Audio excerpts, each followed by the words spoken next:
got more material. What do you call a sheep covered in chocolate? A candy bar.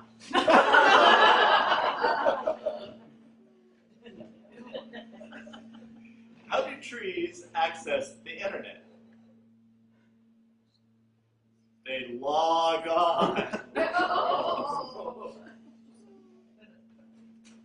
The title of our next speech is Learn from My Failure.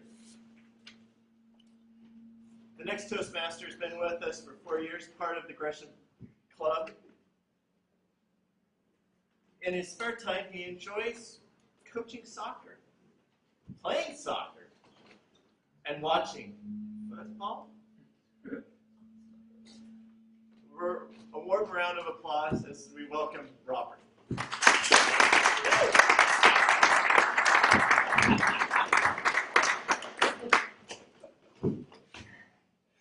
Rudy alluded to this earlier when he was talking about running a marathon. He mentioned that he got to mile 25. For those of you who don't know, a marathon is 26.2 miles. You need to be careful when you listen to people like Rudy. Imagine, I want you to do this now. Get in your car, watch the speedometer and go 26.2 miles, and realize just how far that is, and then imagine running. It's crazy, but I have so much respect for anyone who's run a marathon. I have not run a marathon, and I never intend to run a marathon. I mean, talk about an arbitrary number. Run 26.2 miles. Who came up with that? Anyways, as Joe mentioned, I've been in Toastmasters now for 4 years. And today I really just want to share what I've really learned, the most important thing I've learned from being in Toastmasters. And I have a story to share with that. Earlier in the summer, around June time, imagine sunshine. I know if you look out now, it's cold, it's been raining, but imagine the sunshine and the warmth. I'm walking out of work one afternoon, and I get a call. I get a call from a friend who is an executive director at a nonprofit, and he calls me up. He tells me, Robert, I have this position that just opened up. I think you would be great for it. And he goes on to explain the position in detail, and he wants me to apply. And I get really excited at this point, because this is a nonprofit that I love to work with. I'm really passionate about what they do, and I feel like I would have a great skill set and be a great fit for it.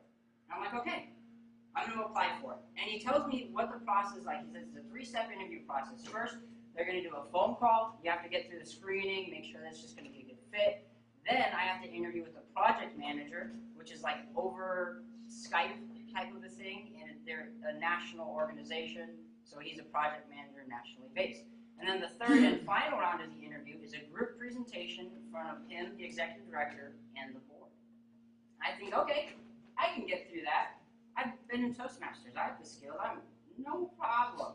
I think it's going to be a breeze. But I also know it's going to be a challenge. He tells me we're opening up to everyone. He's expecting at least 50 to 100 applicants for this position. I'm like, okay, it's going to be competitive. So I don't get my hopes up too high, but I'm excited for it. So I apply for it, and about a week later, I go through the first round of interviews.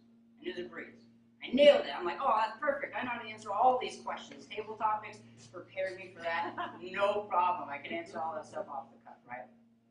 I get to the second round of interviews, do a little Skype thing. It was pretty weird doing a Skype video. I was like seeing him, and he was seeing me, and it was over that, and it was weird. But I get through that okay. Wait a few days, and then I get a call. His name's Ben. He calls me. He tells me, Robert, you did really good. They loved you, or he loved you. The problem is that we got such good applicants, some people who are way overqualified, that you didn't make the third round of the interview. I was disappointed. I thought I was going to get there. Rejection sucks, right? And I'm like, okay, it's totally okay. It's not like I had to have this job. I was excited, but whatever. And I move on. All right, the weekend goes by. Monday rolls around. I'm leaving work, and I get a call from him again. He calls me up, and he tells me, Robert, good news. One of our top 2 candidates who was going to be coming in for the final presentation actually backed out. And you were at the top of the list. Can you come in for the final interview? thinking to myself, should I go? Yeah, of course I'm going to go. I was super excited. Like, of course I'm going to do it, but I also recognize that I only have 2 days to prepare for this. He's like, it's Monday, we're doing this on Tuesday, can you come in the afternoon and do this? And you have a couple days to prepare. And I'm like, okay, of course I can do that. I'm a Toastmaster. I had to come up with a PowerPoint presentation answering these 3 main questions. It's a 20 to 30-minute presentation. And I think, I got this in the bag. I've been in Toastmasters now for 4 years. I'm going to go crush that presentation. They don't know what's coming. So I spend the next 2 days preparing, answering the questions, coming up with this really good PowerPoint. I practice everything, got it down. Go to the presentation, and I crush it. Right? I feel like I nail it. I make sure during that presentation I tell them, okay, at 20 minutes, give me a green light. At 25 minutes, give me a yellow light. At 30 minutes, give me the red, and I'll close it down. So I do a great presentation, and then we get to Q&A, crush that as well. So presentation's done, interview's done, and they're telling me they're going to let me know within the next week or so what their decision's going to be. So I wait.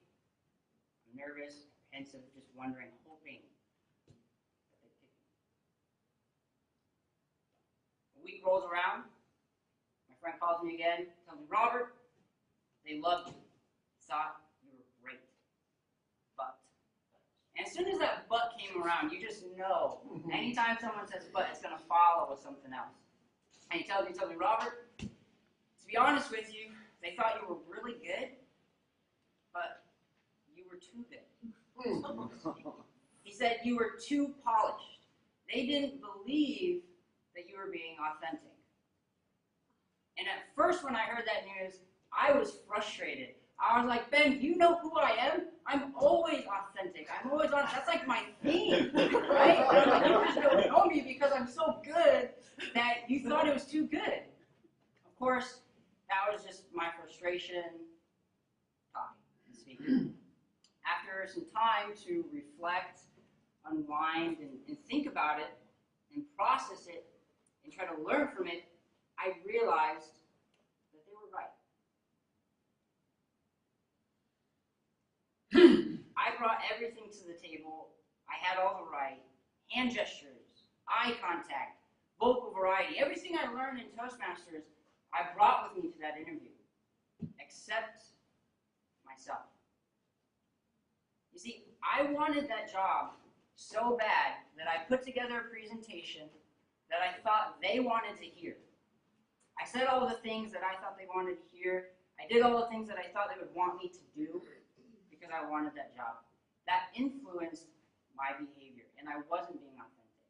And in truth, what Ben really told me is that I was not able to connect with the people on the board because they didn't trust me.